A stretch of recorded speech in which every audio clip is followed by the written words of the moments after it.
And welcome to another episode of Film Dungeon Commentary, a fan commentary series as part of the Radio of Horror Network. I am your host, Dr. Chris.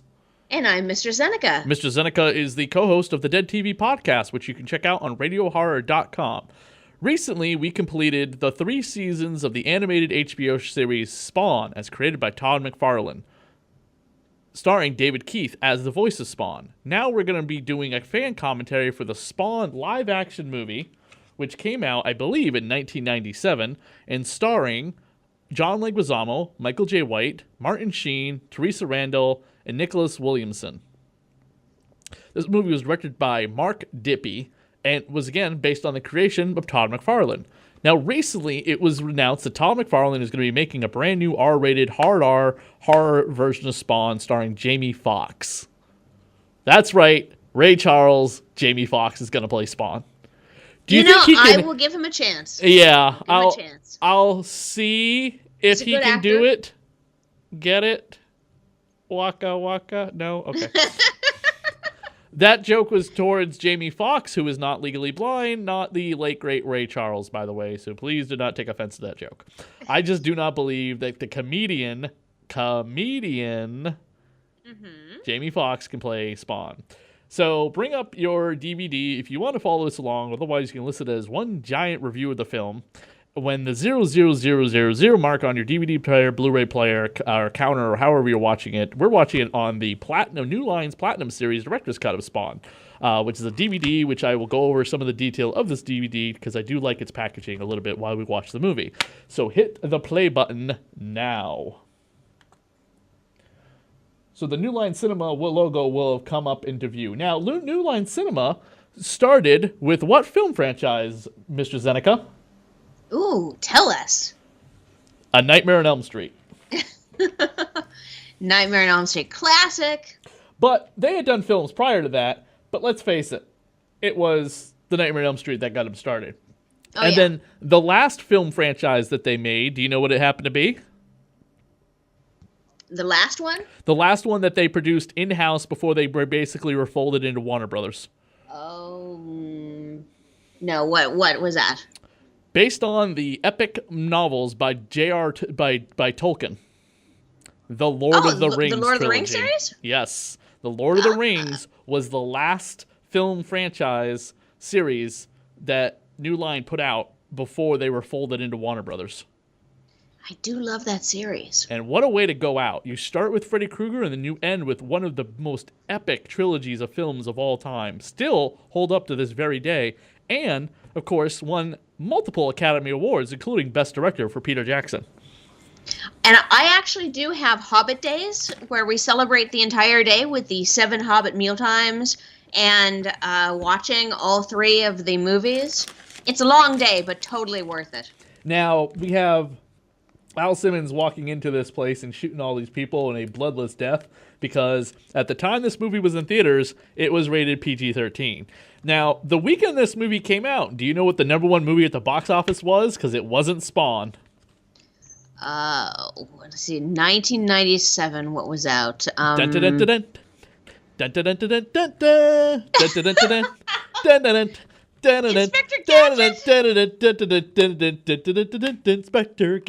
Matthew Broderick! Starring Matthew Broderick at least 2 years or a year before Godzilla would come out. Yeah. Oh, man. Now, Blast from the past. In 2014, me and my co-host of Dr. Chris's Radio of Horror at the time, Pamela Isley, actually got to meet Michael J. White because he was at TerrorCon in Rhode Island. Ooh. And one of my most popular videos is a Q&A that I went to of Michael J. White's. It's on my Radio of Horror YouTube page right now. You can watch it. And he talks in depth about Spawn, as well as playing Bronze Tiger, a DC Comics villain, on Arrow. Interesting. Awesome. Right now we're actually seeing the bombing from Simmons on one of his targets. Yes, what looks like to be a Middle Eastern target. And that's all I'm going to identify that person as being, from the Middle East. Now, when this movie came out, I was so excited. I mean, I thought the casting of Michael Sheen as Jason Wynn was actually really good. Yes. Yes. I was actually really interested to see this film because I'd heard a lot about the Spawn comic books, and them bringing it to life. I was like, oh wow, this is going to be some sort of like anti-hero, and it was kind of blew my little mind. And then we get into this, like, right now in the movie, the opening sequence with the fire. With the voiceover by Cogliastro. Yep. Todd McFarlane Entertainment.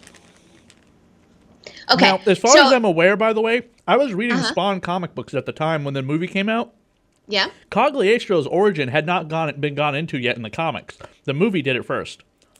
Oh, interesting. Huh. Kind of a spoiler there.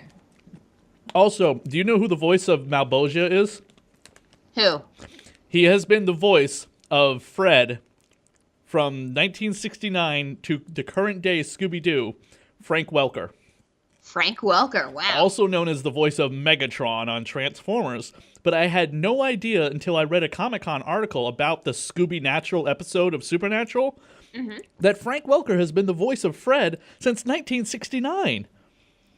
Oh my god. He has been the original Fred Williams, I think, or no, that's Mr. Rogers. No. What is Fred's last name? Whatever Fred's last name is. Fred from Scooby-Doo. He has been the voice of Fred since 1969. Wow. And he's only not done it a few times. There have been a few times someone else has done it. But since 1969 to this year's Scooby-Natural episode of Supernatural, Frank Welker has been Fred Jones. That's his last name, Fred Jones. Wow. That's a hell of a type of career to be known for a character for so long. And he took over as the voice of Scooby-Doo in the late 90s. Sweet. So just for our listeners, I wanted to make this a little bit more fun for me. Yeah, for me. And I will be doing a drinking game this movie. So what is the criteria for the drinking game? If you want to follow along too, and I have no idea how drunk we'll get, but whenever Spawn is a whiny little bitch, you take a drink. And whenever Spawn sees a crime, has the opportunity and ability to interfere and stop that crime until the point that either the person dies or the scene changes or he steps in, I'm drinking during that time. So while he's kind of hemming and hawing over, should I intervene in this mugging? Should I not? I will be drinking. And I think that will kind of point out exactly how long it takes Spawn to make decisions of life and death.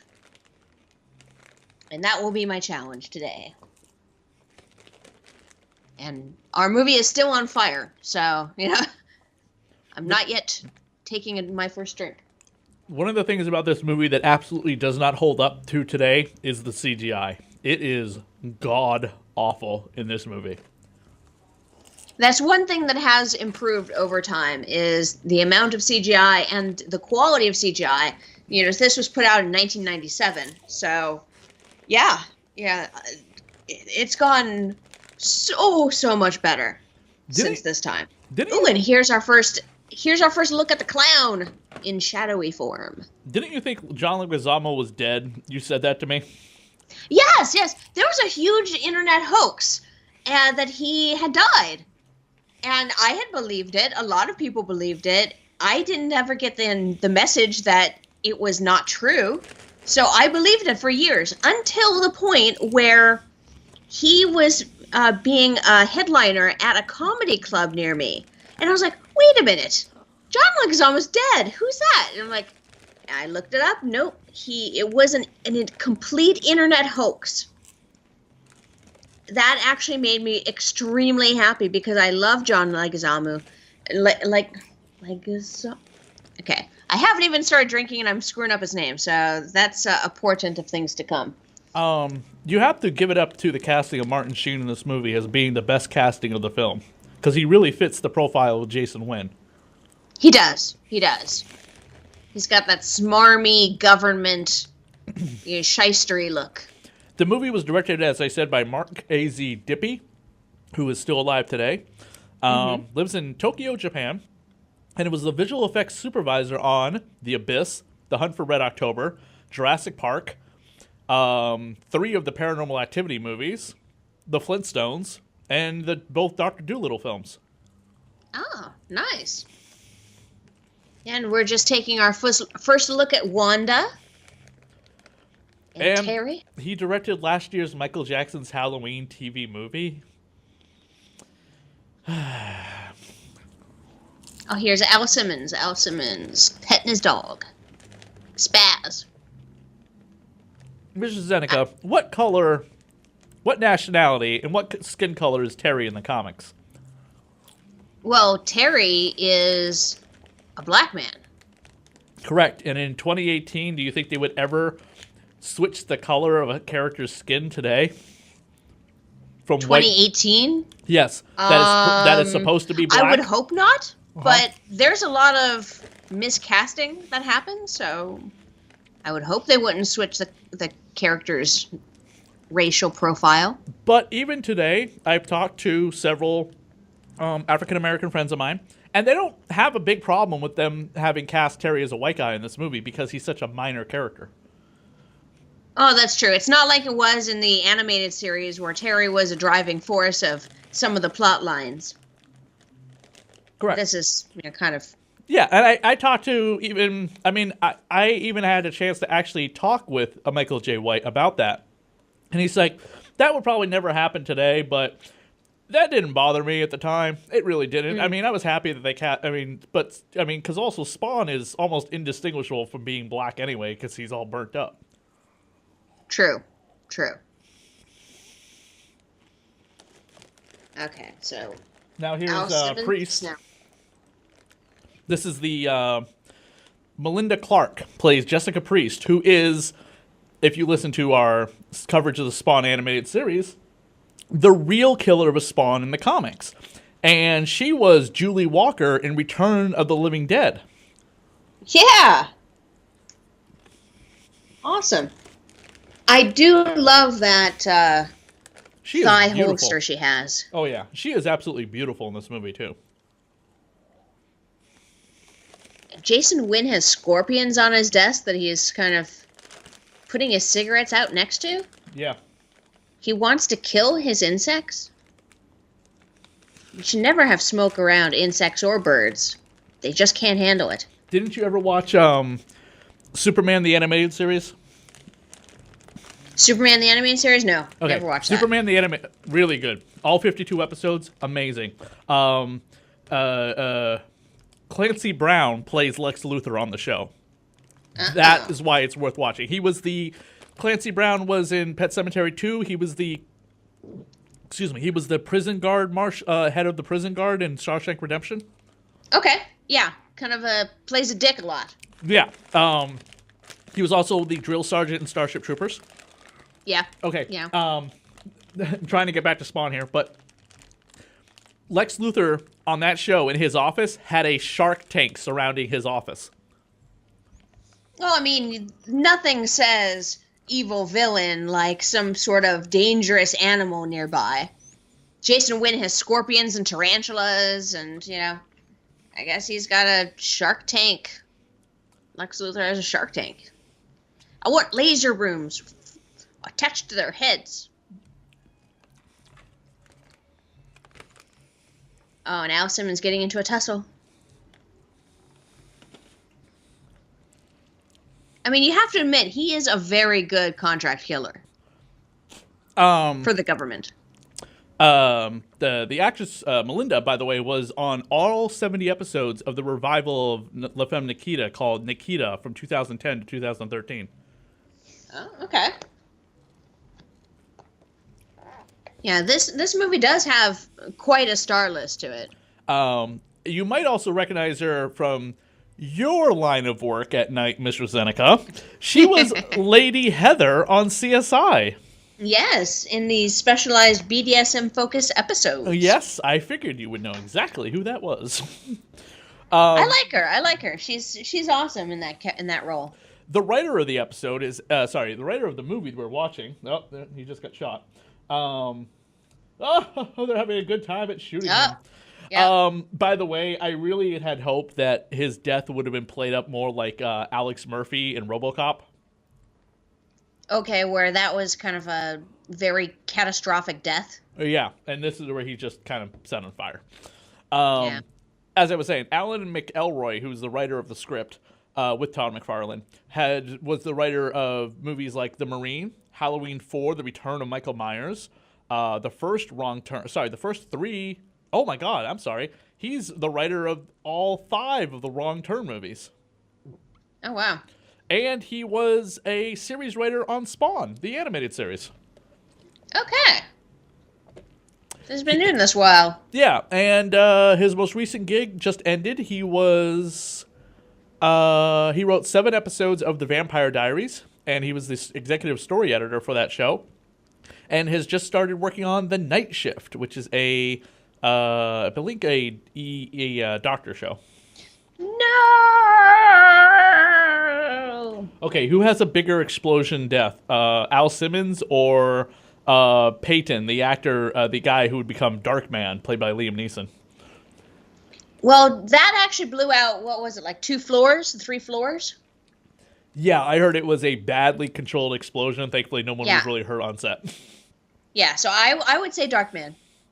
Now, notice how we completely switched the tones in this movie. We went from a very shiny kind of military film to this dark, gothic-looking film through the rest of the movie, really. Exceptions of when we go to suburbia to meet up with Terry and Wanda. Oh, and he wakes up all badly burned in his new face with the clown over him. Like, to be fair, like, the clown is the best part of this movie, to me, by far. He's okay. He's okay, he's okay. I like John Leguizamo in this role. I think he's really good in this role. My biggest problem is with Violator. I think just Violator looks like hot garbage of the worst CGI ever.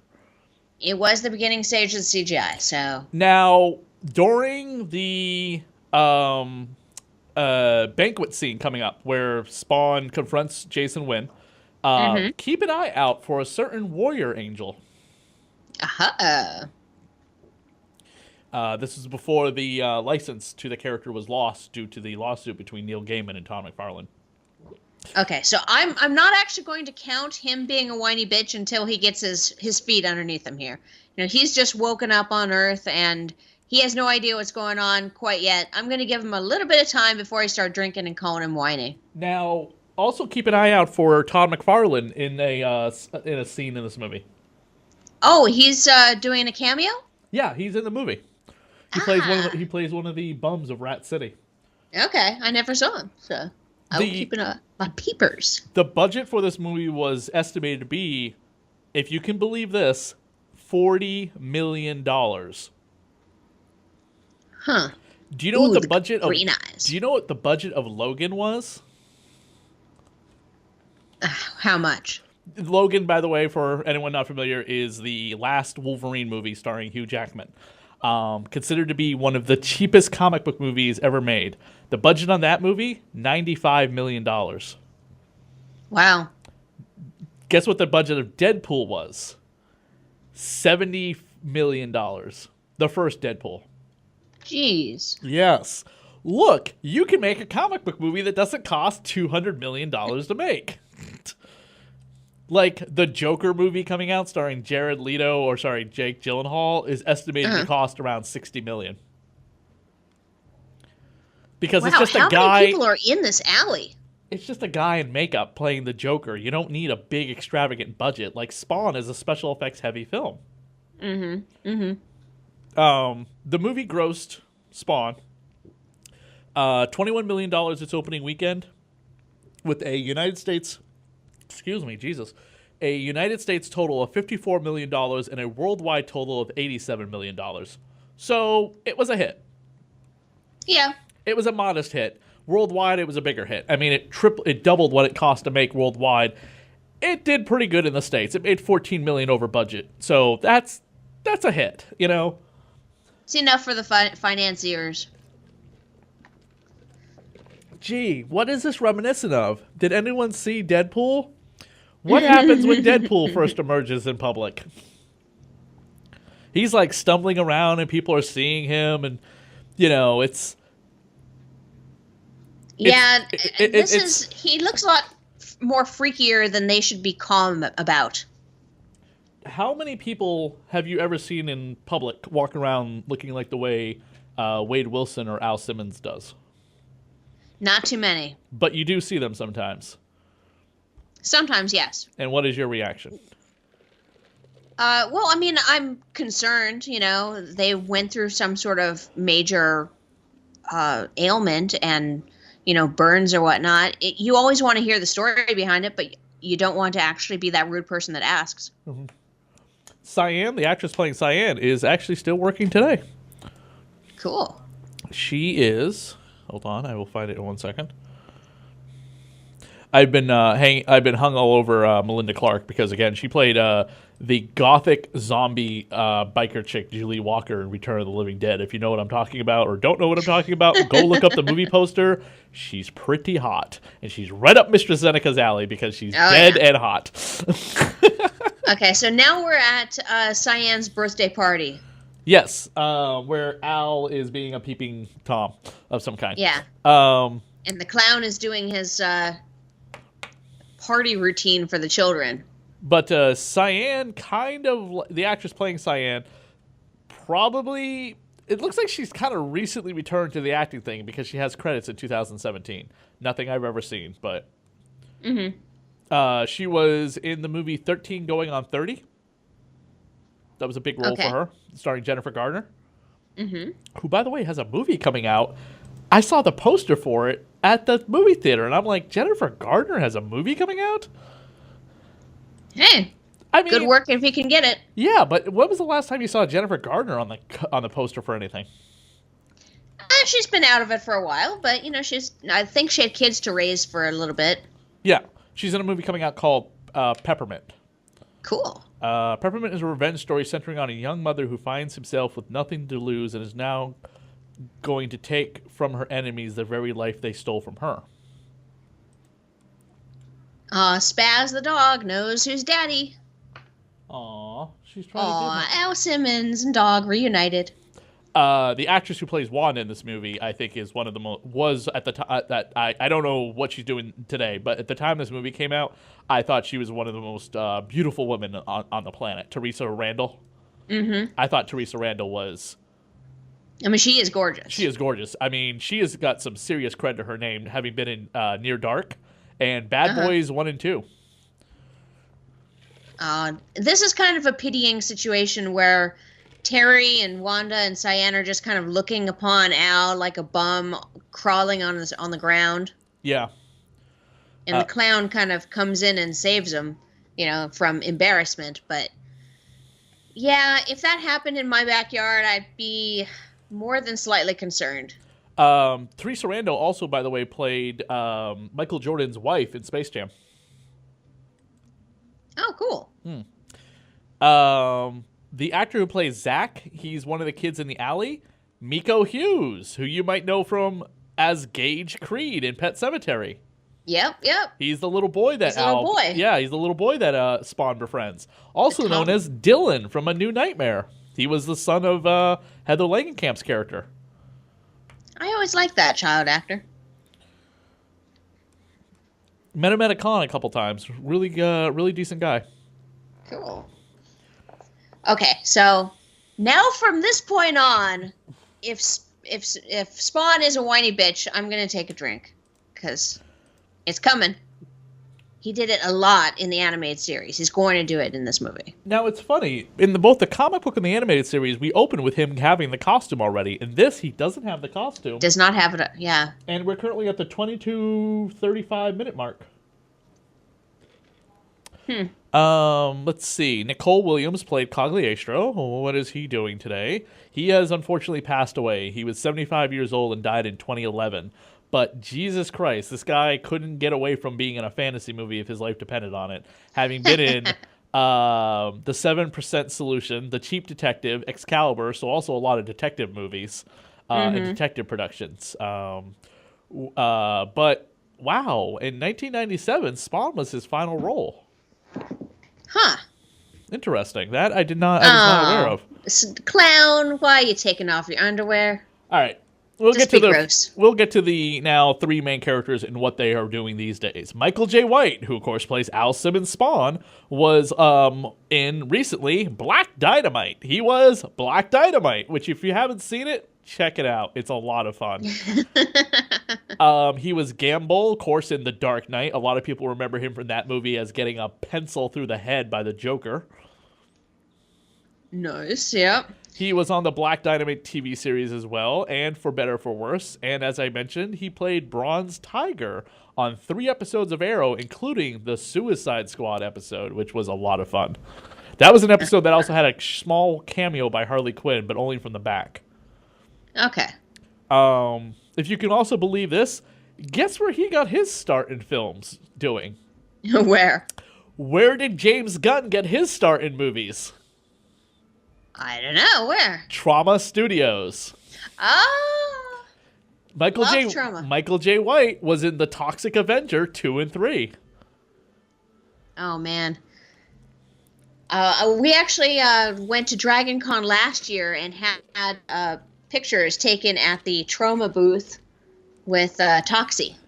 You must, if you go to Dragon Con this year, see if you can get a quote from somebody from Trauma about James Gunn. And find out if they have any great, just, like a level his caliber when he was working there. Just to see what people have said from Trauma. Because, what was the actress from Hellboy 2 who played the fire chick? Oh, yes, here's, by the way, Frank Welker is now Boja. And, God, that suit that Michael J. White is wearing must be uncomfortable. Oh, completely. Like that musculature suit? Yes. But I was saying, from Hellboy 2, Hellboy and Hellboy 2, that actress, the fire chick, Liz, she's come out in support of James Gunn. Nice. Lloyd Kaufman was actually on a panel once at San Diego Comic-Con many years ago, and someone had asked him, like, so, how do you get your movies so good for so cheap? Like, you put out a lot of movies so cheap. And he says, blowjobs. Lots and lots of blowjobs. Oh, my God. But Lloyd Kaufman is like that, He's kind of a joking guy. Wow. Okay, here's something I had no idea about Michael J. White. He was the voice of Doomsday on Justice League. Really? The monster that would kill Superman. Not on Justice League, though. He didn't kill Superman on Justice League. But yeah, Doomsday made 2 appearances on Justice League, and Michael J. White was the voice of Doomsday. He's also played Jon Stewart, Green Lantern, in the Justice League Heroes video game. Oh, wow. Yeah. So, serious comic book cred to his name.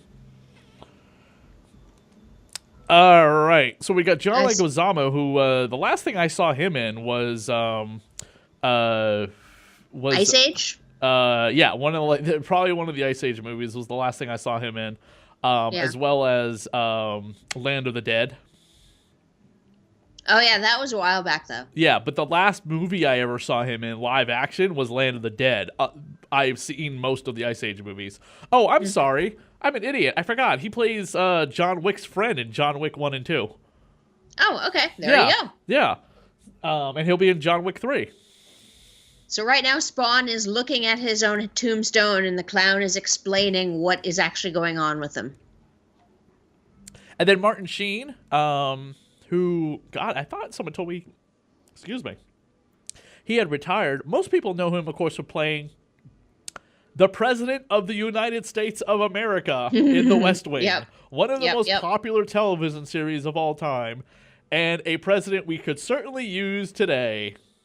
Yeah. I wonder how much the new Spawn movie is going to be filled with political stuff.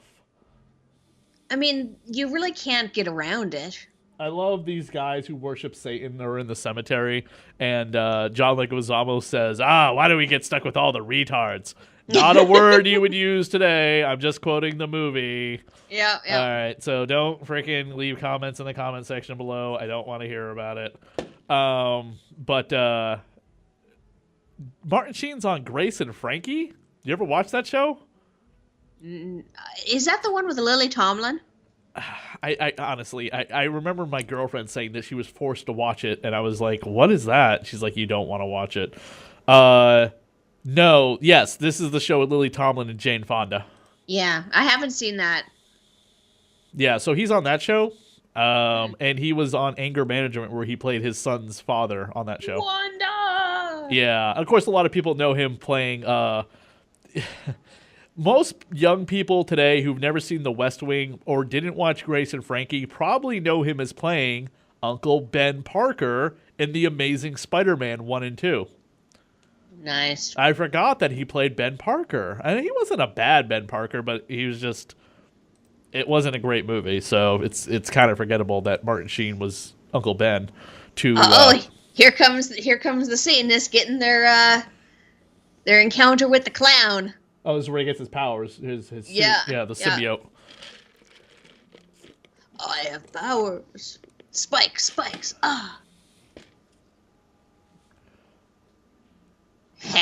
Okay, I'm pretty much done with most of the IMDb list at this point, mainly because it's at this point in the movie, and I'm like, yay, he's finally Spawn, because for about 30 minutes, he's not Spawn. I'm sorry. Symbiotic creature has taken hold. Because this is a DVD and not an HD, make sure you take a look that after the party, when Spawn jumps out the window and he's flying, see if you can see the wire attached to him, because it's apparently very clear on both the VHS and DVD. We'll have to look out for that. The soundtrack for this movie was pretty awesome. Did you ever have it? No, I never actually got this one. My girlfriend... There's a few from the era that I got, but not this one. At the time this movie came out, it was my senior year of high school, by the way. I was 17 years old. How old were you? What, were you in high school? Let's see, 97. I was... I was... this is... sophomore? August of 1997. Okay. Yeah. So, I was... Because I graduated in 98. Okay, yeah, so did I. Let's see. Spawn movie soundtrack. I remember Marilyn Manson was on it. But I remember my girlfriend at the time told me she got me the soundtrack for Christmas, and her dog ate it. Aw. Yeah, right. I never actually believed her. Oh. Nope. He's whining. He's got that... What is that green thing? Is this his powers? It's the locket. It's the locket. The locket, that's right. Because in the cartoon, he gets the ring. Yep. Rips it off his finger with the finger attached. Yeah, now he puts the locket in his chest. Okay, so... He's a whiny bitch. All right, so these are the songs on the soundtrack. This is by the way, the various artists the album, sorry. So it's not the score. There's the album and then there's the score. The album consists of Crystal Method, Marilyn Manson, Orbital with Kirk Hammett, Korn, Butthole Surfers, Metallica, Stabbing Westwood, Manson, Prodigy, Silverchair, Henry Rollins, Incubus, Slayer, and Soul Coughing. Okay. That's actually a pretty solid soundtrack. Yeah. Eating the maggots. Oh. Metallica does For Whom the Bells Toll. And Satan is done by Kirk Hammett, who would go on to be on, which is funny because Metallica's on here as well, as I just mentioned. Kirk Hammett would go on to become the guitarist for Metallica. Yeah. And I actually got to meet Kirk Hammett, and you can listen to my 2-question interview with Kirk Hammett on the Radio of Horror YouTube page. Excellent. Also, a very popular video on my YouTube page is my interview with Kirk Hammett of Metallica. Sweet. Marilyn Manson does The Long Hard Road Out of Hell. A very appropriate title. Yeah. Now, Cogliostro is trying to give Spawn all this, like, Obi-Wan and Kenobi advice in this movie, and he even says, okay, Yoda, later on. And the stupidest scene comes up eventually where he's like, don't get cocky, you've got a lot to learn. And then Spawn jumps on a motorcycle and drives away. It's like, what? That was one lesson, how to use the chains, and that's it? That's one freaking lesson. Yeah. It's the stupidest scene in the movie because Spawn finally realizes he can't control the powers. He needs help with the costume. And he gets taught one lesson and then drives away. It's like, are we missing a scene where he's going, we get like a training montage like Rocky? Montage. Yeah. No, I don't think so. I think it's just supposed to, interact with his subconscious, and therefore that's how he controls it. Real quick, do you recognize this woman from the Spawn comic books? She usually appears a lot as they do those, newsreels. The panels with all of the pundits. Whoo, look at that costume. Jesus Christ. Yeah, that's hot. That is black pleather and vinyl and corsetry and deliciousness. Or as Mistress Zeneca calls it, Saturday night. That is true. It's true. I've got like 15 corsets in my closet. Can you wear them yet again? Not quite yet. Not quite yet. Still losing weight. It's only been 4 months since the baby's born, so it takes a year to get it on. It takes a year to get off. What's that thing that he stuck in there? What is that? A CD? What about a flash drive? It's like a mini CD. Oh my god! It's like if you've ever seen a GameCube game. Yeah. Yeah. Those were the days. Yeah, I have already drank one time, for those counting, for the Spawn as being a whiny bitch. God, she looks so hot in that costume. Oh, too bad she dies. She will, yeah. Men with cigars in their hands just always seem... Oh, we got some capage. Oh, yeah. Just always seem very, I don't know, douches. Just a douche. I will take everything here. Now, don't forget, this is 2 years before The Matrix comes out, where Keanu Reeves is like, guns. Lots of guns. Al Simmons is breaking in, stealing all the weaponry. But do you remember that scene where he's like, he loads into the Matrix and he tells the operator, yeah. The racks of guns whiz past him until they just shop with their ammo. You can do anything in the Matrix. Only in comic book movies would an agent be dressed like that at the office. Yes. I'm sorry. But she is supposed to be an assassin. Yeah, so... but still, no female agent would be dressed like that. I mean... Of course. Why would anyone be dressed in black vinyl and high heels? Correct. And long elbow-length gloves. Okay. You can't hold anything. You can't shoot your gun with them. Now I say this, and I'm now reminded of, what is the Black Widow's role in the Avengers and S.H.I.E.L.D.?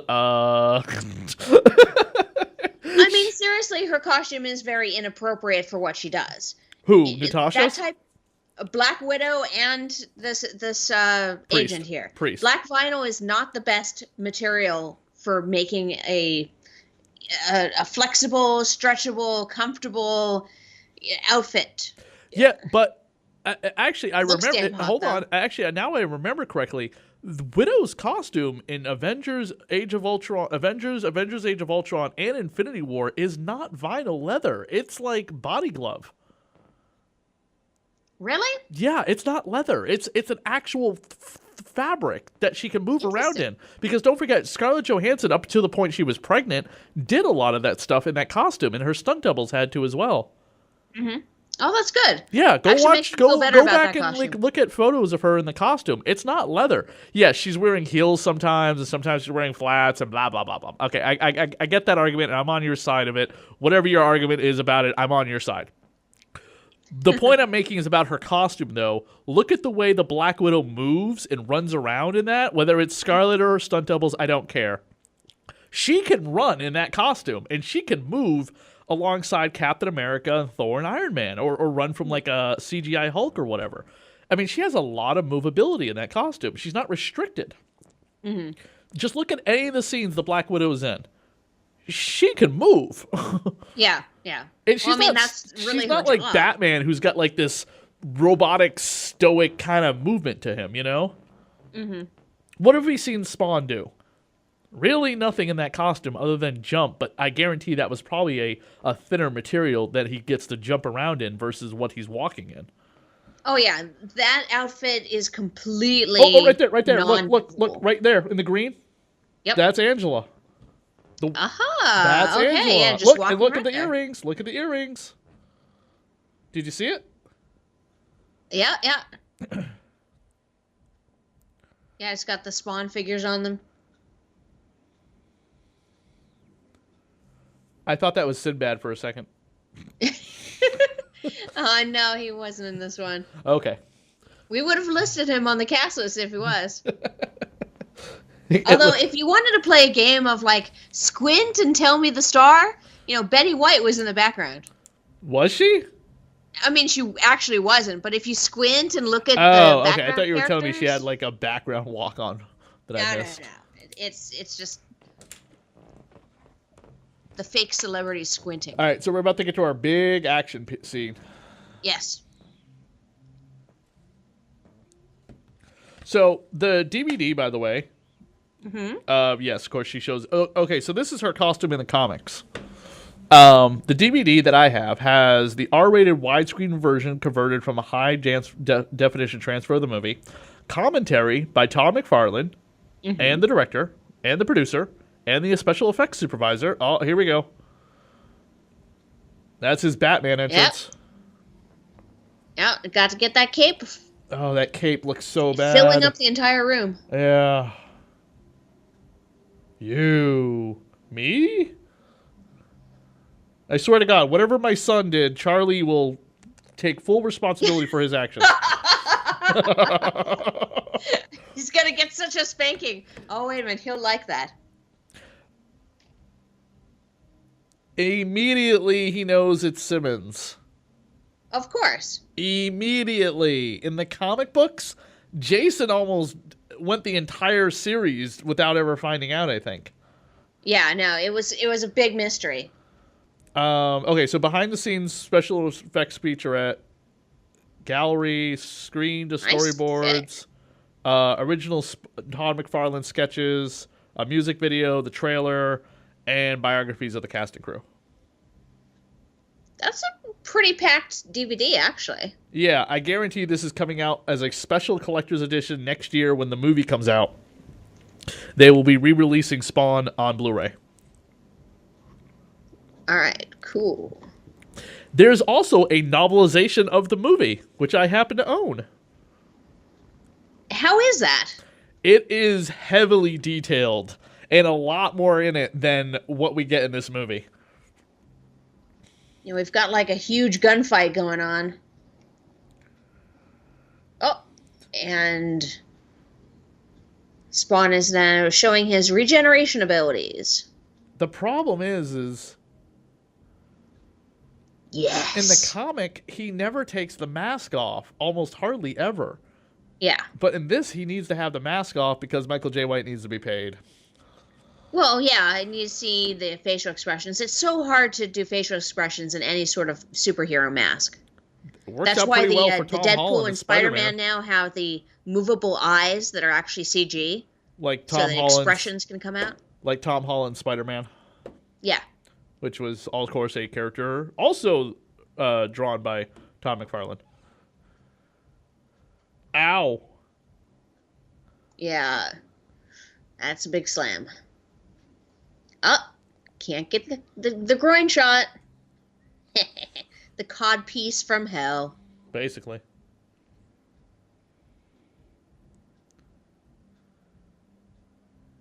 Oh, yeah.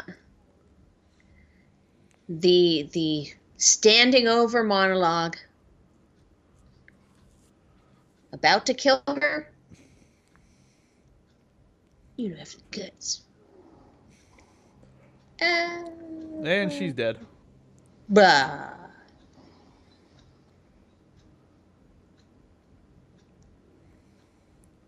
Yeah, dead. And the clown, always there. What's he got on that tray? Oh, it that's looks a cool, like a blueberry. That's really cool what they do with the mask. Okay, Yeah. whoever that is right there, he looks smaller than Michael J. White. Oh, the stunt double? Yeah, He does look smaller. He looks really small. But it could also be the girthiness of the suit that I don't makes know. that character He just look looks smaller. so tiny sometimes in certain scenes. Okay, so Like a little plastic falling out toy. the window, there's a wire somewhere.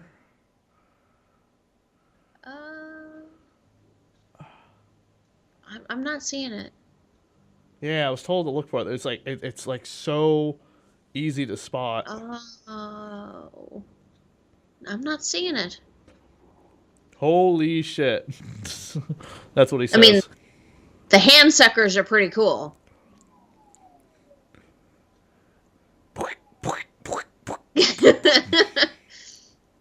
Tentacles.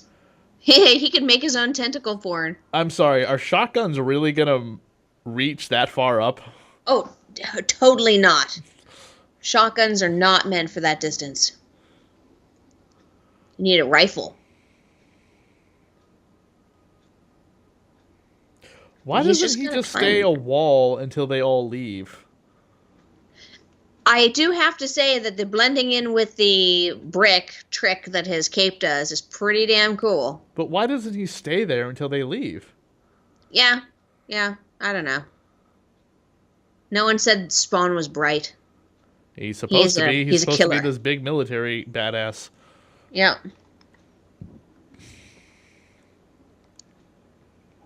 And he's about to fall off the building. But no.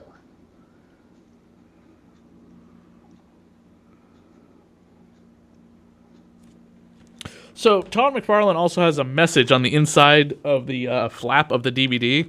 It says, "In 1992, I gave birth to the first Spawn comic book. In 1997, the motion picture finally hit the screen. The struggles I personally went through while trying to breathe three-dimensional life into a two-dimensional character were filled with many trials and tribulations. The largest hurdle was attempting to convince Hollywood they should create a movie centered around a character from the pit of hell. However, once I bombarded them with all of the facts and figures proving Spawn was the best-selling comic book in the country, the doors opened a little faster. The struggle didn't end there. I was hell-bent on making sure we didn't lose the themes Spawn was built upon.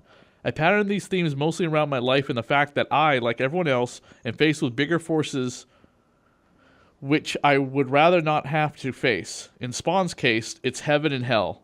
In mine, it's corporate America and its government-like structure. There will always be somebody bigger than you trying to dictate who and what you can be. Spawn proves that does not have to be the case. The main premise of Spawn is the fact that we need to be the masters of our own destiny. We are all capable of both great acts of kindness and compassion as well as hideous acts of terror and evil depending on the situation we are thrown into. In the end, it is our actions and decisions that define who and what we are. In subsequent stories for both the comic book and animated series, as well as hopefully in further movie sequels, we will see the evolution of a man's maturity who, although he will never be purely good, will continue to act on raw emotions, make mistakes, and have to deal with the consequences. Hopefully you will enjoy some of the ideas sprung forth here, and I guarantee you this is only the tip of the iceberg. In the future, we will bring you even more stories of the mythology of the character and the ultimate bigger picture, the real meaning of life. Take care and enjoy, Todd McFarlane." Of course, we never got a Spawn sequel. And there's a great little image of Spawn on the bottom right-hand corner, just like there's a great image of Spawn on the cover of the DVD or Blu-ray, which has Spawn with the cape on, but the cape is actually made of fabric, not CGI. Yeah. Now, did you know, I'm sure you do because you're part of the Radio of Horror for so long, but our pal Martin Sheen here has a brother named Joe Estevez, who is a prolific horror actor. Who? Like a B-roll actor. Who? Whose brother? The Sheens. Oh, yeah. Yes. Yeah, so he has currently 285 B-movie credits under his belt, and one of his biggest ones was actually riffed on by MS-23K called The Soul Taker. Oh, what about Werewolf? Werewolf was also on MS-23K. Oh, yeah, that one too. Yeah. That one I've seen and I think I own. And I think I own Soul Taker as well. It's a And I great don't own them like regular films. I own them on MST3K. one. Yeah. And then, of course, Emilio Estevez, from the Young Guns, is Charlie Sheen's other son. Mm-hmm. Yeah, famous family, but it's like, can we afford Martin Sheen? No. Let's get his brother Joe Estevez. But he works every year, so. It's that homeless man from the party. Yeah.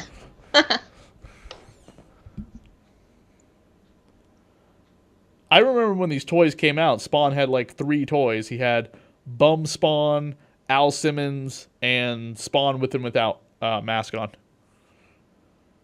Those toys were big. Oh my God, they were big. Yeah. Todd McFarlane toys are still pretty popular these days because the Walking Dead toys, he got that license pretty quickly. Yeah. This is a nice scene your with face feels Cyan. like burnt bacon.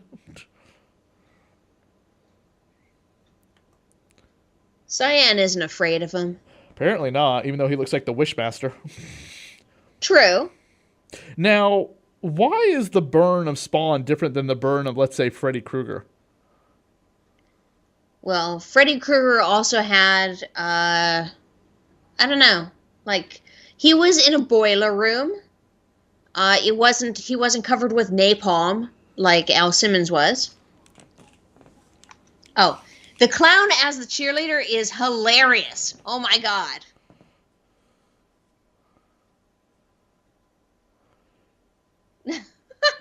And of course, you do know what Frank Welker was most famous for voicing, besides obviously Megatron. I'll get you, Gadget, if it's the last thing I do. Next time, Gadget. Next time. And he sounds exactly like Dr. Claw right here in this god-awful looking cartoon. What is this?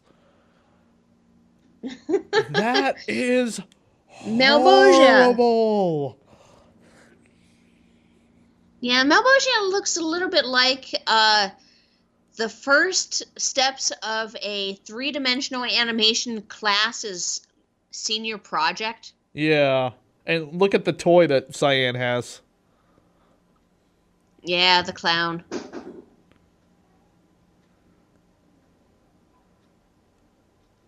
Like, there's these little hints of the clown and, kind of spattered all over this movie. I'm sorry, but Cyan looks more like Wanda's kid than Terry. Of course. I understand that, like, when mixed races come together, it kind of like, it's kind of a crapshoot of skin genetics. color will change. You know what I mean? But Cyan should be a little bit lighter, and it just doesn't.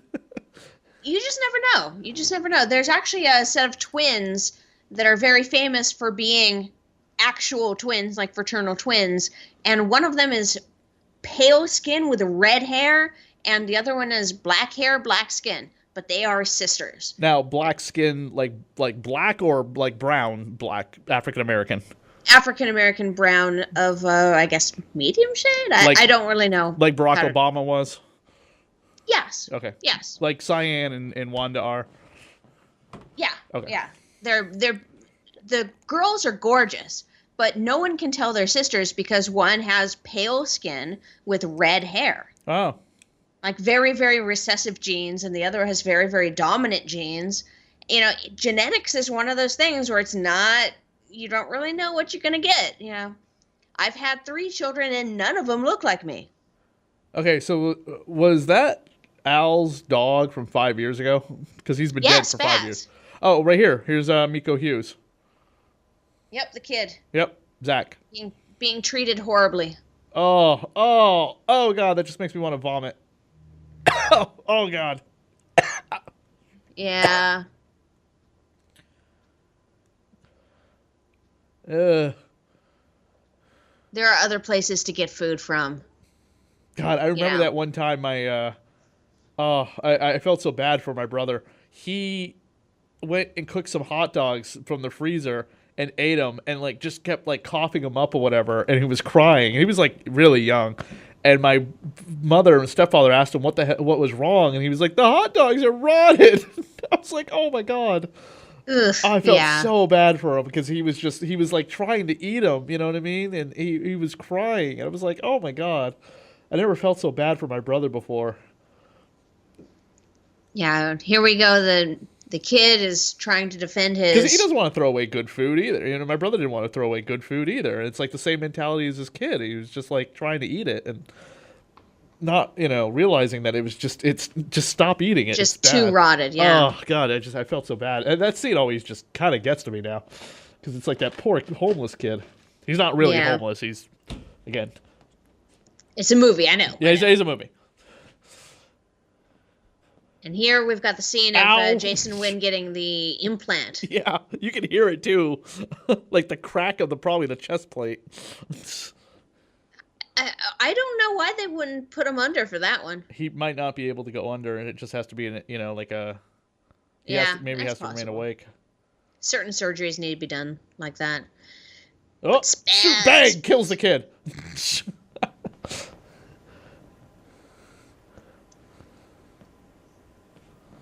Yeah, almost killed him. Yeah, basically. I'm throwing someone in a going away party. I mean, you've got like a whole bunch of guns there, and a kid wandering around. You need help? Did that kid really? I just ask him if Spawn needs help killing somebody? Yeah. Hey, I could use He's a kid's kid from the sidekick. streets. And I believe his father, the actor that plays his father, also played in Spider-Man as the villain that kills Uncle Ben. Which If one? I'm not mistaken. The first Spider-Man with Tobey Maguire? Yes. Okay.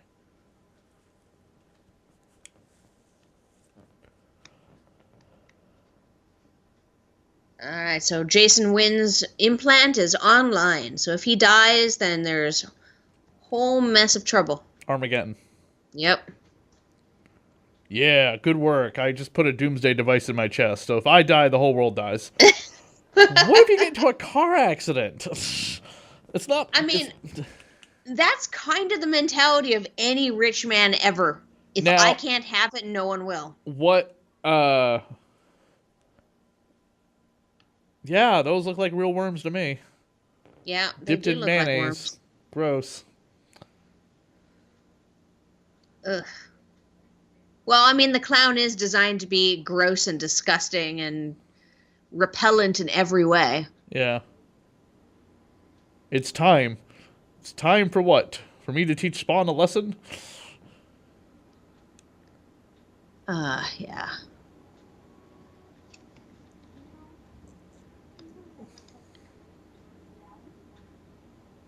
The kid's actually pretty good, I have to admit. Miko. Yeah, no, I know. We don't need a kid sidekick in this movie. And that's true. I don't care what, oh, well, test marketing. Kids need something to relate to. No, stop. Stop that shit. This is the whole reason why Transformers is such a big failure amongst, fans of the actual toy line. Mm-hmm. I mean, yes, they keep making money, but it's like, ugh. And now Bumblebee doesn't have a boy sidekick anymore. He's got that chick who's going to repair him in the new one. Okay. Spawn is whining. I'm going to take a drink.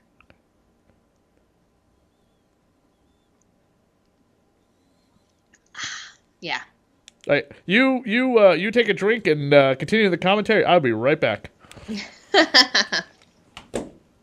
Yeah, the clown in this one, I love John Leguizamo's performance so much, and the way they got his makeup to actually have him appear shorter. He's crouching in that costume. It's amazing.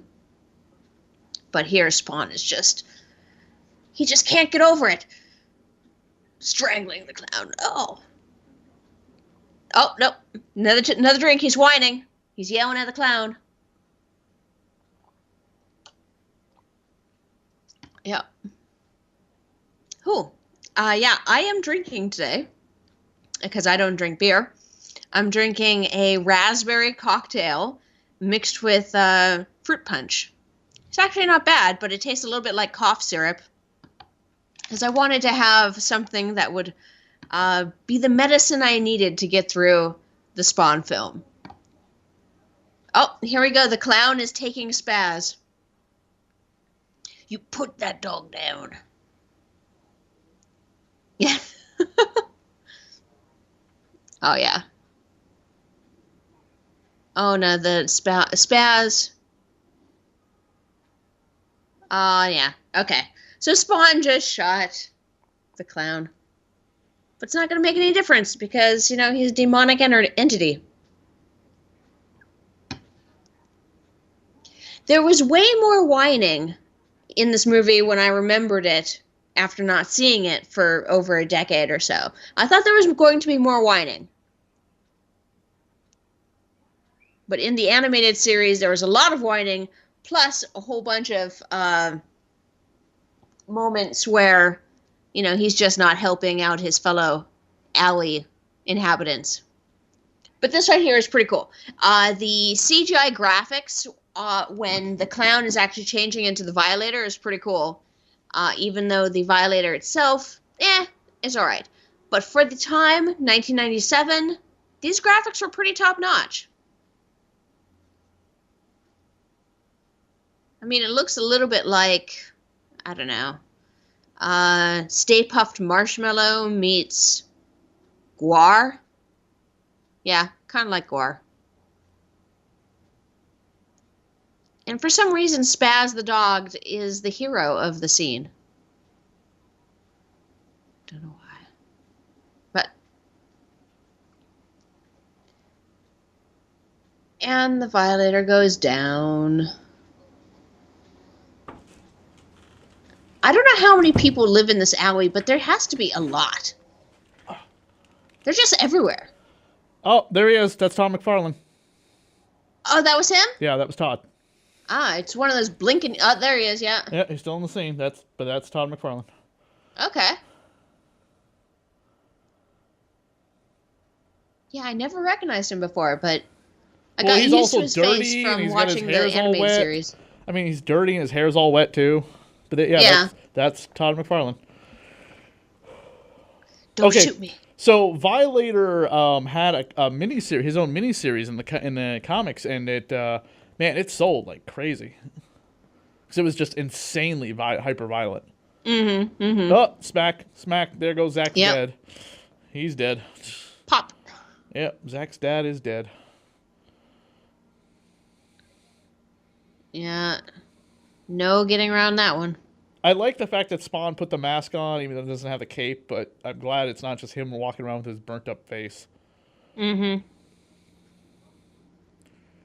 Yeah, he's supposed to be covered all the time, because isn't there some sort of regenerative property with the symbiote itself that it actually will repair the skin after some time? Yeah, but, I mean, he's just like Deadpool or Darth Vader. He's going to be burnt up for the rest of his life. Yeah. I mean, Deadpool doesn't seem like he's ever in pain, or he doesn't express that he's constantly in pain. Spawn doesn't express that he's in pain. But, like, Darth Vader, if you watch... so much to more the extent, if you read any of the expanded universe material about Darth Vader, or watch maybe even Rogue One, he's in that Bacta tank when we go to Mustafar, right? And, all of his accessories are detached from him, but he's in that tank because he's in pain. Well, I do think that Deadpool feels pain and feels it. I don't think what I'm saying is that the way his skin is currently, without getting into a fight, he's just walking around, or he's smoking weed or whatever he's doing. Yeah, he's just be having a normal day. He's not in pain when he's just not fighting. You know what I mean? He's not getting impaled on something. He's regenerated enough that he's not constantly in pain. At some point, you're no longer in pain. You know what I mean? Well, yeah. I mean, once your skin actually heals to the point where it's scar tissue, you won't have pain there anyway. Now, scar tissue has no nerve endings. Correct. I just watched, and I'm going to be interviewing tonight a little later on. I watched From Hell to Hell and Back Again, the Kane Hodder story. And it's the story of stuntman and Jason Voorhees actor Kane Hodder talking about the Friday the 13th franchise, the Hatchet franchise, and of course, the horrible accident that occurred in the early 80s that gave him his, where 80% of his body was burned that he recovered from. And, he talks about, in grave detail about, being being a burn victim. Wow. And what's funny, though, is he still does burn stunts today. I mean, being a burn victim didn't stop him from wanting to do a burn stunt 4 years later. Wow, that's amazing. And he has the Guinness Book of World Records for the longest burn on screen in Friday the 13th, Part 7, A New Blood. Interesting. Yeah, so... Well, I mean, there's certainly no traumatizing him then. No, if you watch the documentary, he is still traumatized by the memory of what happened. Okay. Because he does break down during the documentary, and they have to pause because he cries on camera. He's in serious... Spawn is whining again. I'm taking a drink. Okay, I think that's justified. You're just impaled on his back. But seriously, he's dead. Anybody who has a burn victim in their family or knows somebody who is a burn victim or recovering from it, and I'm talking like a serious burn that you needed skin grafts for. I'm not talking you burned your hand on a plate, or something like that. Your hand will be fine. But if you had to go to the emergency room for a burn, you're a burn victim. Watch To Hell and Back: The Kane Hodder Story, or read Kane's book. It would seriously do you some good if you've been traumatized by it. Let's just say. So. Okay. Wow, look at his blue eyes. You notice that, Cogliastro? Yeah. Some serious blue eyes. And he's got that enchanted blade that he's holding up. Yeah, his spawn blade. Yep.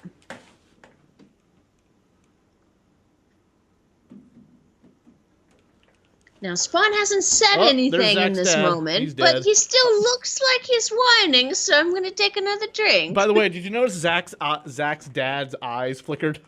Yeah. Okay. He wasn't expecting that the raising of that shroud over him. Yeah, I'm going to point out if you're dead, your eyes don't flicker. That's not a nerve. That's not one of the things that twitches when your nerve endings are settling down after being killed. I'm sorry. The director should have gotten it. Yeah, that should have been like, we need to do a second take. Your eyes flickered. The kid can see him, but no one else seems to be paying him any mind. Which is kind of unusual considering how he looks in that situation. True.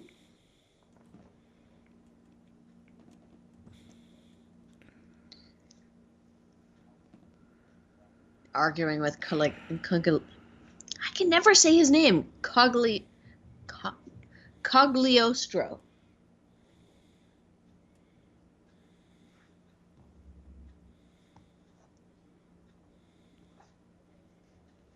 Arguments. Unfortunately, I had to push back Derek's interview, and he can't do it now. Aww. And our podcast, we recorded the Dead TV podcast, ran over, and I had to push some stuff back. So otherwise, I would just never have any time to eat before anything closes tonight. Mm-hmm.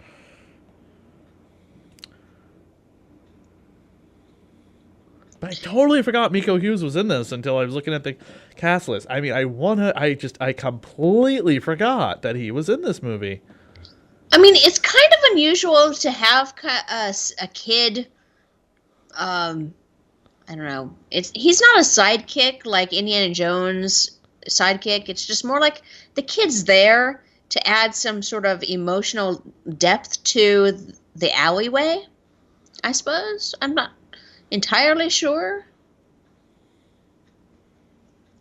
I don't believe the kid really does anything for the movie other than give an idea of what life is like on the streets.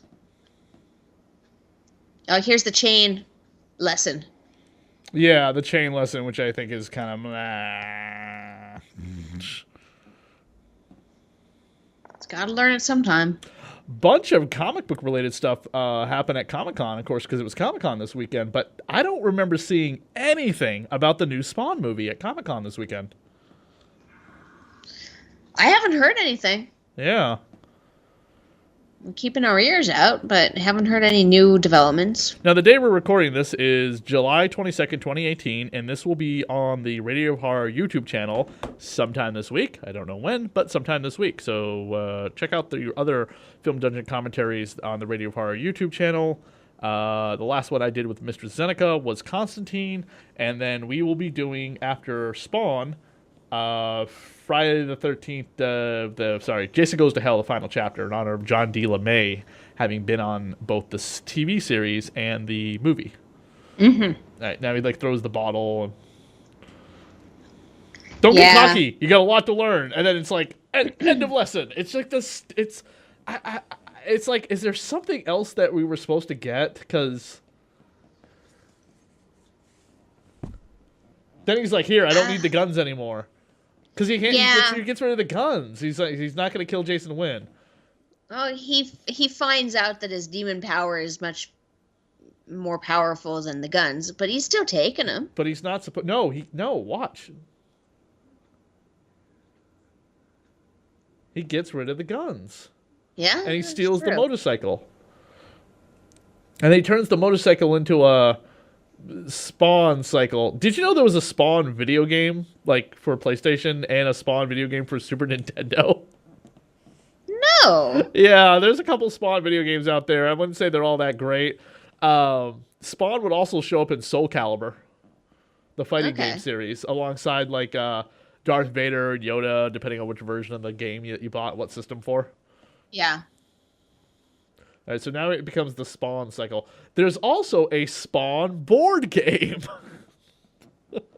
Wow. Yeah. What's the point of the Spawn board game? To just get through the board and save your ex-wife? To be perfectly honest, there isn't a lot of point to Spawn anyway. I've never played it, so I don't know. I mean, I'm assuming you go around the board and you fight Overkill, which is the cyborg we saw in the animated series. You probably fight Clown and stuff like that. So I don't know. I've never played it. My roommate has it. Fight angelic creatures. Hunters hunting you, perhaps. Yeah, Angela's on the board. I don't know the rules. I've never played it, but my roommate does have it. Okay. It's a pretty cool motorcycle scene, though. It's very passive. It's not as active as some of the more action-packed motorcycle scenes. Like the motorcycle scene in Incredibles 2, which is amazing. This is nothing like that, of course, This is on a small, closed studio set. The camera shots are very tight in, which allows you to get the idea that there's more going on than you're seeing. And the crystallized motorcycle is pretty cool. Cocoons him, his shroud cocoons him, and the motorcycle. Splish, toxic waste. Yeah, he's got that spawn. He's all spawned. Why is toxic waste always green in the movies? I don't know. Ask Peter Laird and Kevin Eastman. It's always green.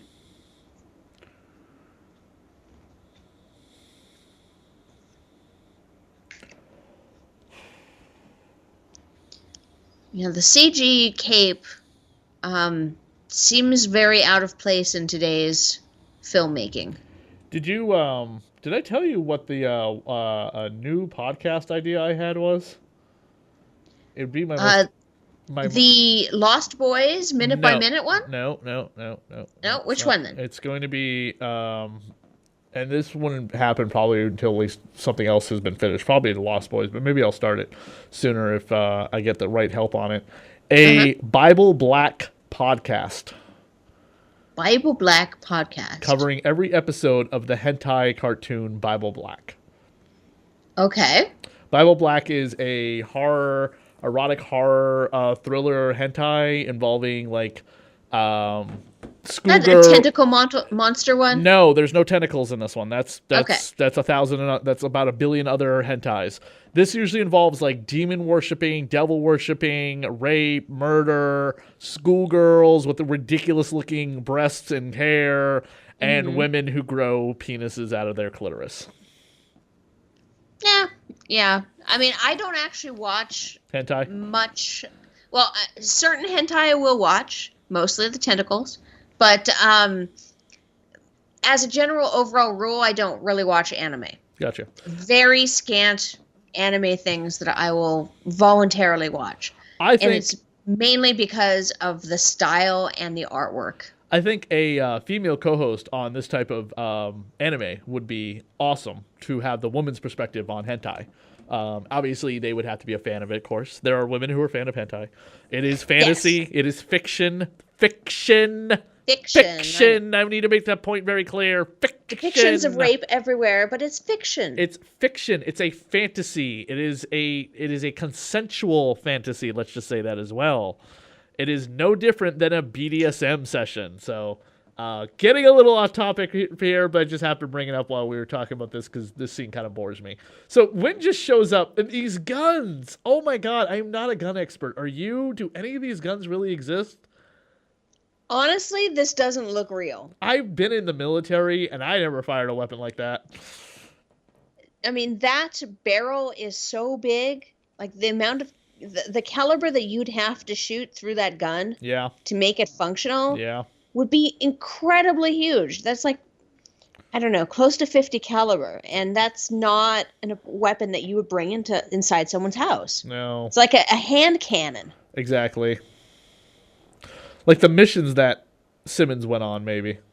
Yeah, I mean, he's doing, the government's work. And, that type of high caliber weaponry would be useful. But a home invasion, Jason Wynn? Psh, no. You don't need a hand cannon to blow up a computer. And Terry is just a sniveling weakling in the situation. Those teeth must have been a pain in the ass to wear. Oh, yeah. That's like a full mouth prosthetic. Dentures. I guarantee if this was an R-rated movie made today, they would... Oh, God, that looks so awful. They would throw in a lot more sexual behavior with Clown towards either Wanda or her daughter, regardless of it being a child, because that's the way the Clown is. I don't think they would ever show anything because Clown is not despite all of his talk, he's not actually like a rapist in any kind of way. If you ever read the comics Clown's been in, he just makes a lot of really disgusting, gross sexual humor jokes. Like the same ones that James Gunn might have gotten in trouble for. I'm just saying. But he doesn't act upon anything. You know what I mean? He's more of a murderer. He gets more pleasure out of murdering people than he does like anything involving sexual abuse. Was he actually biologically accurate, or was he kind of a Ken doll because of him being a demon? Well, in the cartoon, he takes a piss on the bums, don't forget. Oh, that's right. He does have a dick because he takes a piss on the bums. And in the comic book, he's taking a piss on the bums. But I don't remember, and I am not the greatest Spawn expert of all time. And again, I stopped reading the comic book around issue like 110, and I only read the Sam and Twitch books, and then only came back to it sporadically.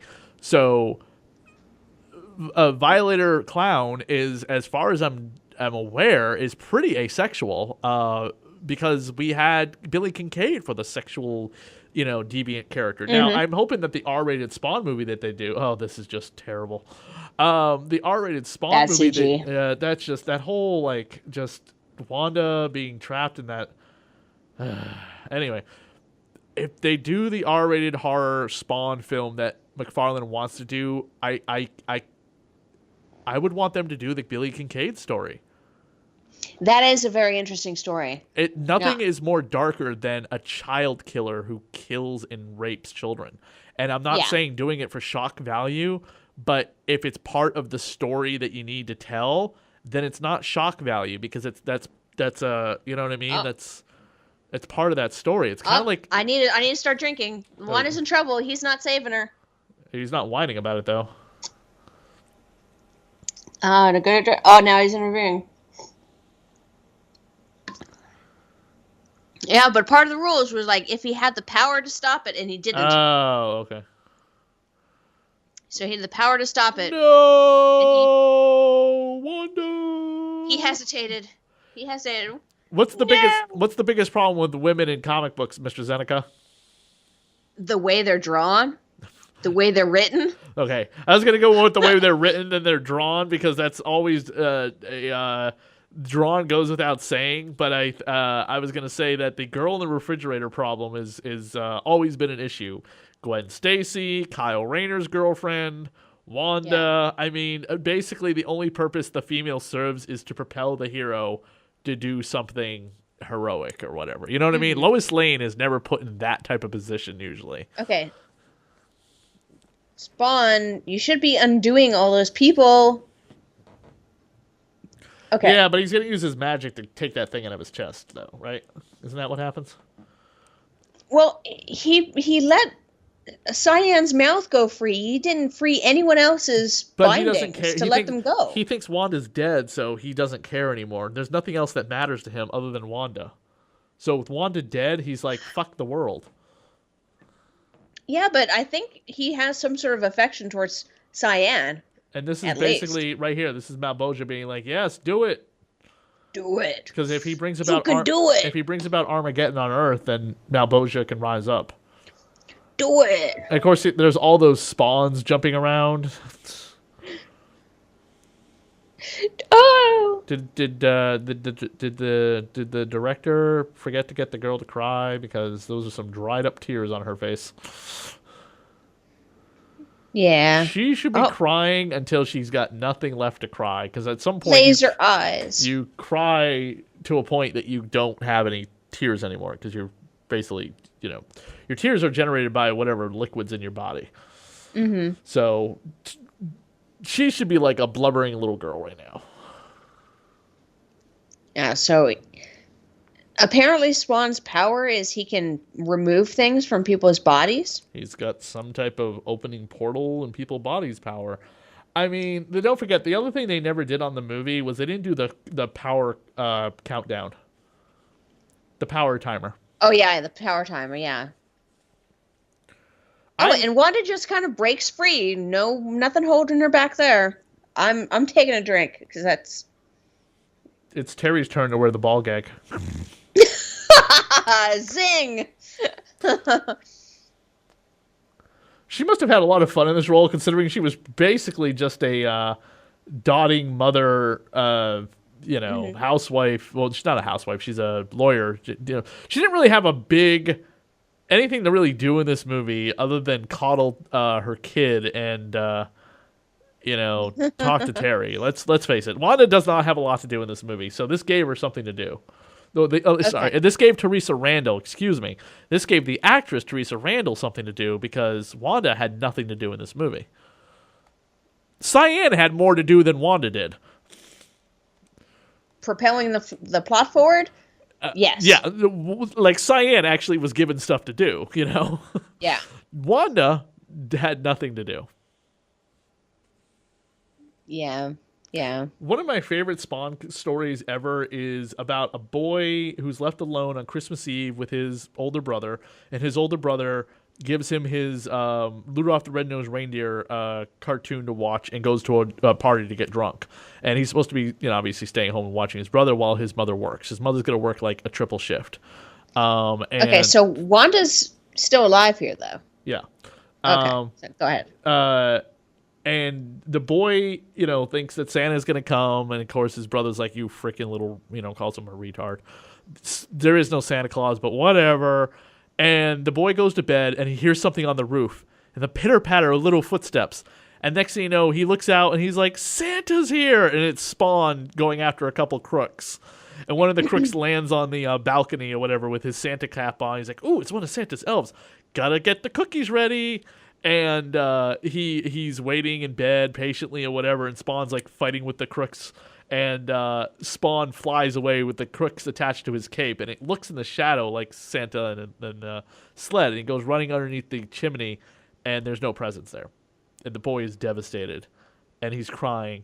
And then he looks over at the fireplace, and there's a box sitting in the fireplace, and the loot that the crooks stole fell down the chimney. So he wraps it up, and when his mom gets home, gives her a Christmas gift, and it's like all the money that the crooks took. And she spends it on everyone in the apartment for Christmas. She buys them all Christmas dinner. Spawn, the last thing we see, of course, everyone being merry, is Spawn in the alley looking at a picture of Wanda and Cyan on Christmas. Yeah. Moping. Oh boy, here's the hell. Cagliostro. This is the hell scene that everyone complained about. All the dancing spawns, as they're calling them, because they're all basically just, they're not doing anything other than like moving to the same beat. Oh god, this is so bad. Yeah, the graphics are pretty terrible. Awful. This is like 1990s PlayStation graphics. Well, it was the 90s. I'm sorry, you get some close-ups, and it kind of looks a little bit like that movie Critters. We had Jurassic Park and Terminator come out before this. I mean, The Lost World, Jurassic Park 2 had just come out the year before this. Yeah, but was it done on the same type of budget? Then spend more money. I'm not sure they would have gotten more people to watch it, though. It's just one of those things. At the time, like, wasn't Blade out at that point? Blade would come out a year later, because this is the 20th anniversary of Blade right now. By the way, if you pick up the newest issue of Entertainment Weekly with, by the way, Jodie Whittaker, do you know who that is? Sounds familiar. Oh, come on, Mistress Zeneca. Jodie Whittaker on the cover of Entertainment Weekly this week, best known as playing the mother who lost her son on Broadchurch, but better known for playing the 13th Doctor on Doctor Who starting this fall. I don't watch Doctor Who, man. Oh, I thought you were such a big feminist and like women's stuff. You would know I don't watch Doctor Who. You should watch Doctor Who. Oh, God, here it is. Here it is, the dancing spawns. Yeah. Okay, again, Spawn's costume, give it up to the costume department, amazing. This is garbage, though, behind them. Well, I mean, it's just like one person duplicated a whole bunch of times. Yeah, and that just, oh my god. The same tactic that Tim Burton made in the Charlie and the Chocolate Factory, just one Oompa Loompa, just duplicate a whole bunch of times and looks freaking awful. Just awful. So now Spawn is exploding everyone. I'm going to take a drink because that's being a whiny bitch. Yeah, and now he uses his, I don't know, it seems like gas power to me. His green glow just kind of exploding them up to the fireplace.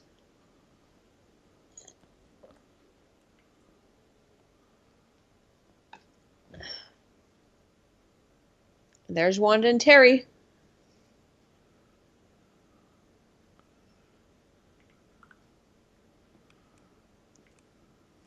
Although there's no mention of the sad man that Cyan said in the animated series.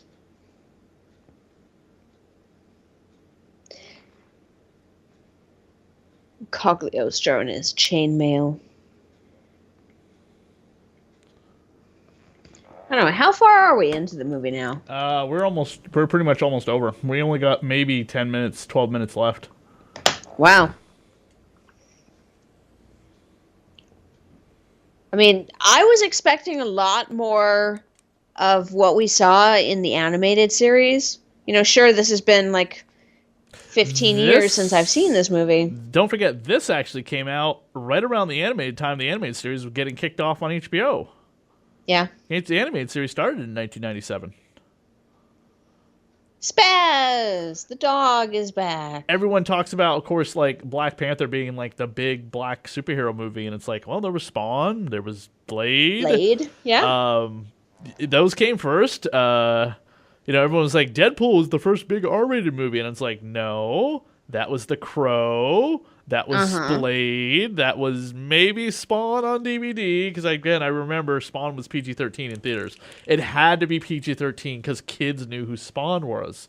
I mean, kids bought Spawn stuff. It was gonna be PG-13. Oh my god, that gun. Oh, the coming out of the wall effects. Okay, see, right here, Violator does not look too bad. He's got very lizard-like skin, though. That's the thing. It looks good in the lighting that they're doing, actually. It looks more realistic. But the hand cannon that Terry was using there should have, like, such a fucking recoil on that, because it is a hand cannon. No. Oh, he's got that I thought was always kind of cool. He spikes the hell out of the head. Spikes the head, yeah. The chains, though, cuts the head off completely. Yeah. Of course, Violator was killed in the comics, but it was revealed that you can't really kill him. He's a demon from hell. Yeah, he's a demon. He's going to come back. There's no getting past that. And what does he say? How about a little head, Wanda? Have a little head. Do you remember that scene from Reanimator where Barbara Crampton is tied down to the examination table as the decapitated head? And the head is being put right between her legs? Yeah. Basically sexually assaulting her, but man, is that the scene that everyone cheers on in the movie theaters. Men and women cheer that on, despite the fact that that is a huge violation of non-consensual sexual assault on a woman. Every time I've seen that movie, the decapitated head scene gets so much cheering from the audience. Probably because it's so ridiculous and over the top. It is over the top. Yeah, they would never do that in a movie today. Not in a mainstream movie, at least. A Troma would still do it. A Troma would do it. Independent direct-to-DVD movies would do it. Oh, by the way, where's Sam and Twitch in the scene? Where's Sam and Twitch? They're here. Not in this movie. Yes, they are. They're in the scene. They're in this, Where? They're in this scene. Right there. That's Sam and Twitch. Huh. That's Sam, and there's Twitch to the right. Look at the mustache, the glasses. I see the Twitch. Yeah, I think that's really. Of it. I think Sam should be way bigger. Oh, whatever. I mean, he's an overweight actor. That's fine. But that was Sam and Twitch. I didn't catch that the first time, but someone's like, "Yep, that was Sam and Twitch in that scene," and I was like, "Oh, that's great." Now, who played Sam and Twitch in that scene? It's the only thing I have never looked up, and I'm going to do right now. Let's see. But yeah, I was like, "Wait, where are they in the movie?" And they're like, "They're the cops who arrest Jason Wynn." And I was like, "Oh, no way!" And they're not listed on IMDb. By the way, and the actress who played Angela is Laura Stepp, and she is in Star Trek Voyager. She was on The Cult. Still alive today. Lives in Georgia. She was on Diagnostic Murder. That's pretty much kind of it. All right, and then pretty much this is our Batman shot, like at the end of Batman. You know what I mean? Looking out over the city. Sam and Twitch are not listed on IMDb, No, so I don't know. Not listed at all. Yeah. Not Cop 1 or Cop 2. Yeah, that's the other thing. They're not even listed as Cop 1 and 2. The rats gathering around Spawn. Yeah, because for some reason rats like Spawn. You know, that's never a thing. And that green screen cape, man. That always bugged me. Out of everything, that bugged me. I'm pretty permissive with a lot of movies. I'll give them a pretty wide leeway to give me entertainment. Please entertain me. You know, but that cape, nah. And we're at the credits. These credits. So what song is playing during the credits? I have the sound actually turned off on mine. Oh, I do. Yeah, I do too. Huh? I do too. Best commentary ever. Hey, you know, we've seen this in the comics and on the animated, and I can read lips. It's so Marilyn Manson. It's Marilyn Manson. Don't have the same. It's Marilyn Manson. Nice. Okay, so I can't even find, even just typing in Google, who played Sam and Twitch in the in Spawn the live action movie. God damn it. It lists who played him in the animated series. Mm-hmm. Well, in the animated series, those were big characters. This was just a walk-on role. Who played Sam and... Well, apparently Kevin Smith had been attached to a Spawn Sam and Twitch series for a while, but I don't think he is anymore. Damn it, even on Wikipedia, it doesn't say other, other media or something. God damn it. Oh, wait a minute. Here, hold on. This is gonna bug. Hold on. Here we go. In the 1997 live-action Spawn film, two detectives resembling Sam and Twitch arrest Jason Wynn towards the end of the film. It is stated that Todd McFarlane wanted a movie to be about Sam and Twitch, and Spawn would have been in the background character. Sam and Twitch were going to investigate the murders of Spawn that was involved with, but it doesn't list who plays them. Shit. Okay, so anyone listening to this, if you know who played Sam and Twitch, or the actors who resemble Sam and Twitch, in the Spawn live-action movie that you just watched, please let us know in the comments section below, because we cannot find any information about them. Now, this is going to keep Dr. Chris up at night. Now, according to Wikipedia and Google, so not just on Wikipedia, Kevin Smith is still attached to a BBC America Sam and Twitch TV series, which is going to be different than the upcoming Spawn film, which Jeremy Renner has been cast in to play Twitch. Which I still think is ridiculous and not. I mean, is he going to lose all the weight and everything? Because he's not a buff guy, but let's face it, if you've seen him as Hawkeye, you know his arms are pretty... Yeah, he's not the skinny skinflint of Twitch. No, he's definitely not the iconic Twitch that we would see. I mean, he could possibly father 7 children, which is what Twitch has, but... Yeah, and he would totally be able to get the wife of Twitch, no problem. He's Jeremy Renner. Yeah. I know plenty of ladies who like the Jeremy Renner. Another kid. Another kid. He shot his arrow in them. Get it? Because his arrow is his penis. Yeah. Waka waka. Bad jokes about being pregnant. No, those aren't jokes. Actually, no, those aren't bad jokes about being pregnant. Those are bad jokes about your penis being an arrow. What am I saying? Well, Wait a minute. They do call the main body of an arrow the shaft. Right. And the tip or the head. This has nothing to do with Spawn, really. Nothing at all. Okay, these credits make me want to vomit. Just because they're tilted like that? Just the way they keep shaking and that scratchiness that appears. Okay, well, I have something to talk about that. Oh my God, stop! One of my relationships way back when, one of my ex-husbands, he was a ex-husbands, aficionado. Plural? Yes, I've had more than one. Oh, geez, I thought you've only been divorced once. No. Oh. Wow. But how many times have you been divorced? I've been divorced twice, and I swore off actually having any divorces after that. Oh, okay. That's not terrible. You made it seem like you'd been married multiple times. And I've been engaged multiple times. 9 times. Multiple like times means more than 2, because that would be a couple times. Yeah. So okay, no. You implied it like you had been married numerous times, and I'm like, no. I just have the 2. You do lead a Hollywood legal marriages. You do lead a Hollywood life. Well, my first husband, we were living in LA, and he has a passion for typography, intro and exit credits, movie trailers, that type of thing. Oh, okay, gotcha. So we did a lot of studies, and we were part of a film group that did monthly short films. There'd be some sort of challenge put to the group, and then we would film whatever it was, whether it was a trailer, whether it was a commercial or a skit or something.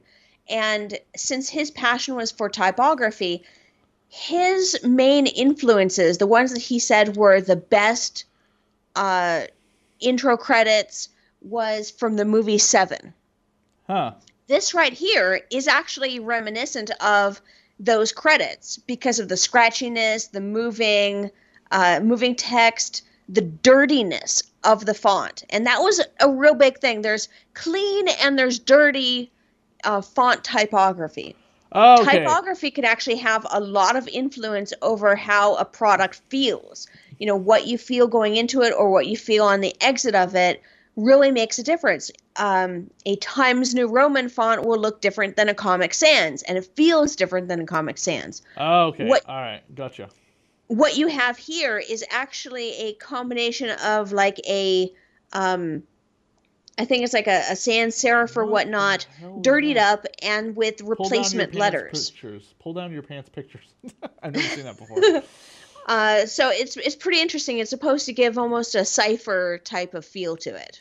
Cool. Well, that is the end of our commentary for Spawn, the movie, the motion picture, I guess you can call it. Yes. I don't think it was ever called Spawn, the motion picture. I think it was just called Spawn. Unlike Spawn. Superman, the motion picture, or Spider-Man, the motion picture. It's got an 18% Rotten Tomato. Yeah, I wonder why. Yeah. I give all the credit in the world to Michael J. White and the cast, because I think the cast was pretty spot on. I mean, big hats off to Michael Sheen. I thought he was the perfect Jason Wynn, and John Leguizamo for having to endure all that makeup and that costume must have been horrendous. So, we'll have to see what happens in 2019 or 2020 when the Jamie Foxx Spawn movie comes out. He'll be laughing it up. I'm sorry, I've watched Jamie Foxx's Shazam or whatever it's called show where him and his daughter, you got to beat the app that can identify his song before the app does, and he's just so silly on that. I don't have the highest hopes for that movie. So we're going to be back. Gonna give it a chance. Don't forget to check us both out on the Dead TV podcast 3 weeks out of the month, where we're currently covering Friday the 13th, the series. But before we went back to Friday the 13th, we took a break between seasons 1 and 2 to do Spawn, the animated series.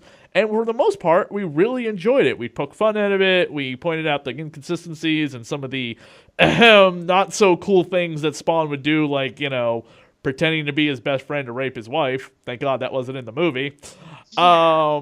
But besides that, we still liked it. And you can check it out on radiohorror.com for all our episodes covering Spawn, the animated series. And we'll be back with another episode of Film Dungeon Commentary probably in November or October between seasons 2 and 3 of Friday the 13th, the series, as we will be doing Jason Goes to Hell, the final Friday. Jason Goes to Hell. Don't forget to like, subscribe, and comment to the Radio of Horror YouTube channel. And again, check out the podcast, the Dead TV podcast, with Dr. Chris and Mistress Zeneca on radiohorror.com.